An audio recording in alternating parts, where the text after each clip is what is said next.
So now we have a whole bunch of different variables that we can use from. So the next thing we need to do is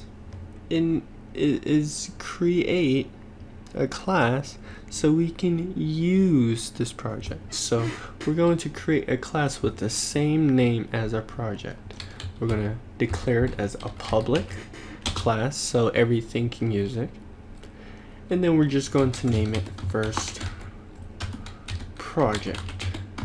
And at the end of this, we add those in our parentheses. And this is the basic structure of our method. We just created our first method.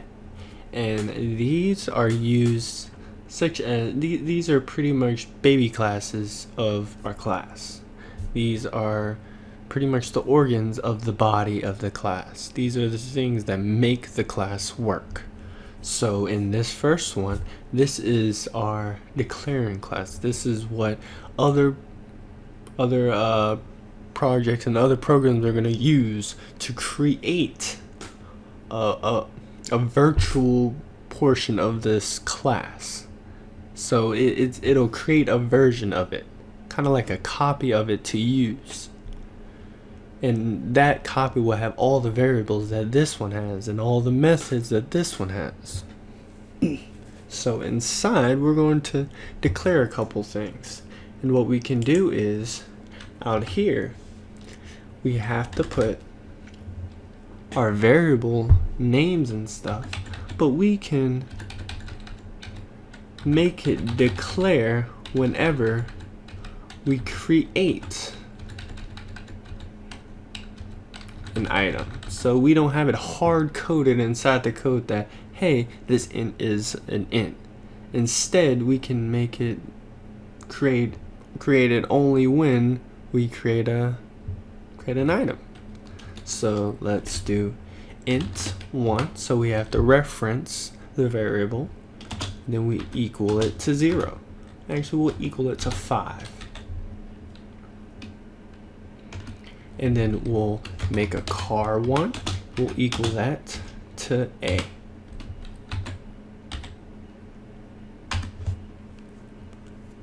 And then we'll get a double 1. And we'll equal that to 22.56. Yeah, switch it up on you. Didn't expect that one. And then I'll take my bool 1 and equal that to false. Yep, false. False it up. Okay, so we have done that, and what we can do is, in between these little parentheses that we have up here, we can pretty much declare what comes into this item. So if we wanted to specially make this int to be something else when we make this item, we put it in here. So if we wanted this int to instead be a 22 and then a 32 in another instance of it, we can make it so where we put int 1. I normally name this the same name as what I'm initializing it, and we're going to put int 1 here, and at the very beginning we're going to put this dot.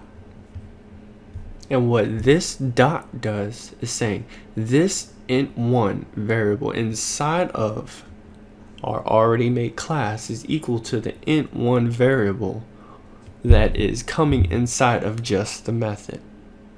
So this is going to reference this right here.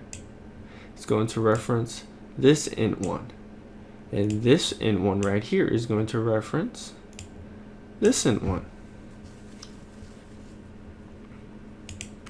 So that's how you reference things inside of your method, so you can use them in a more dynamic way. It doesn't have to be static. It doesn't have to stick.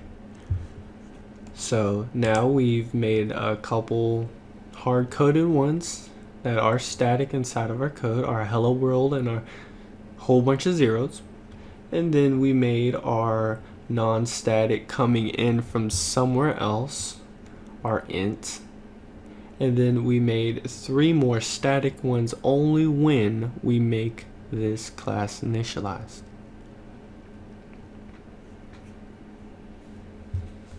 Okay, so let's make a quick method to print something out. We want our code to finally do something. So what do we want to print out? And how do we do that? So Java has given us easy tools to use to do these simple things. And what we're going to use is called a system.println. Normally some people say, hey, use printf, it's better to use. But right now we're going to worry about println.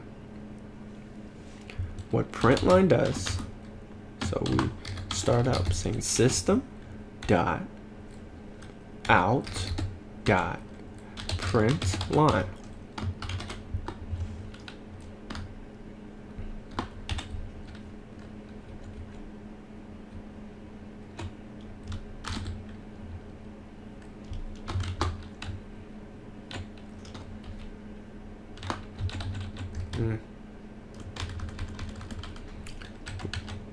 That's another thing. We have to always place it inside of a method or something so it can do something. So out.println. And we have arg, and it says arg0. We're going to put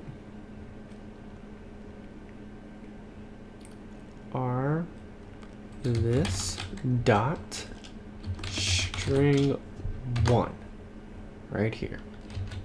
Okay, so we've made our very first print statement.